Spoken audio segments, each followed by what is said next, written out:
Outlaw. Turn my headphones up, man. Wow, Rick. We gonna make it out now. We gonna make it out now. We gonna make it out now.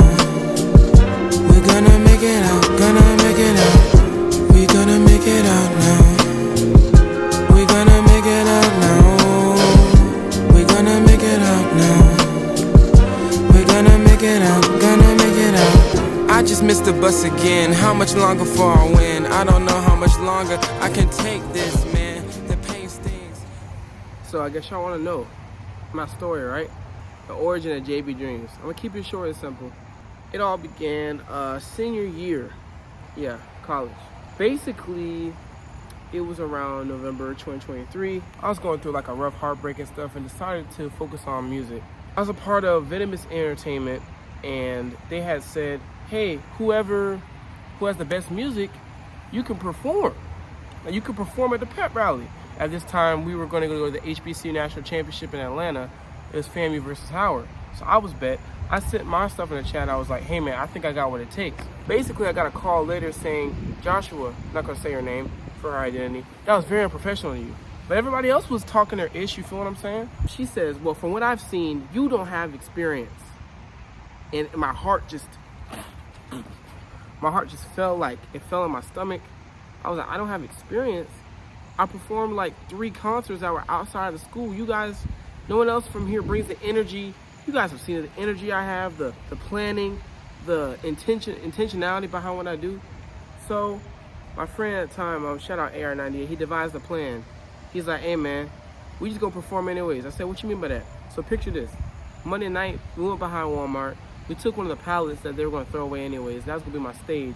We devised a plan that Thursday night, right? I go in with the band with the Marching 100, and I'm in there marching like, huss, huss, huss. You know what I'm saying? I put all my flyers outside. Yeah, I put all my flyers outside because I had my concert. The first time I was gonna be like a headliner at a concert the next night. Nobody from the school really knew I did music, and they weren't taking me serious at the time.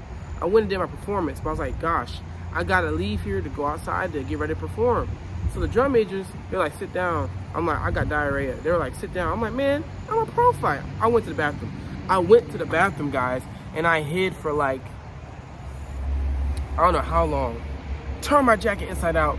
Got in my boy AR's car. We went around campus, got to my car, got the pallet, and we got the pallet and we did it across campus. People were leaving the pep rally, so I'm like, oh my gosh, like, what's going on? What's going on? You feel what I'm saying? They said, oh, it's just not that lit. I'm like, bro, it would be lit if I was performing there. I apologize, guys. I don't have as much energy as I usually do because I'm kind of sick still. Anyways, so I get in my car, I put the white gloves on, I put the baggy jeans on, my Huaraches had holes in them, braids weren't done, had the white cap on, and I sit outside for an hour in the blistering cold with my homeboy. And when the people were leaving, now the individual who said I didn't have experience, people left during her performance. Yeah, I know, crazy, right? So basically, people started leaving. I started doing my performance. I didn't have my big speaker as I have now. I had like a little small speaker. People were ignoring me.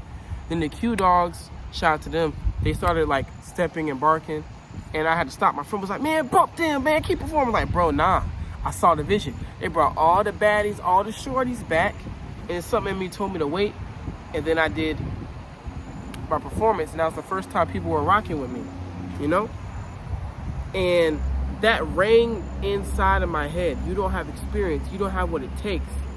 Even 2 weeks later after that, I had wrote a love letter to Shorty, you know what I'm saying? Saying like, you know, I really love you and stuff. And she told me on the phone, she was like, you haven't changed. You never will change. I know I'm different now, but sometimes you can't really explain to people when you have developed, when you have become a better person. Not saying I was bad, but you have changed. At that point, something in my head snapped. I was no longer waiting for an excuse for someone to let me perform. I'm going to perform where I want, when I want, and how I want, and risk it all. I don't care. And that's what really started the speaker art. You know, I try to keep it short for y'all. And basically, like, I'm going to insert a video after this. It was me in the street at 2 a.m. and I was just performing. And I'm just saving that for the documentary one day. So let me know if you guys like the story time. I really try to keep it short and simple because I don't really feel that well now, but I'm still trying to give y'all some cinematic stuff. Let me know if y'all like this, and I'll do more. I'll make it like a weekly thing along with my other videos.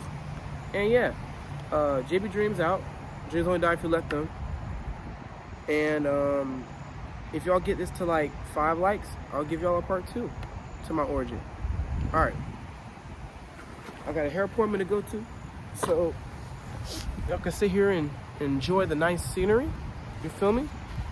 And I'm gonna just walk off. God bless y'all.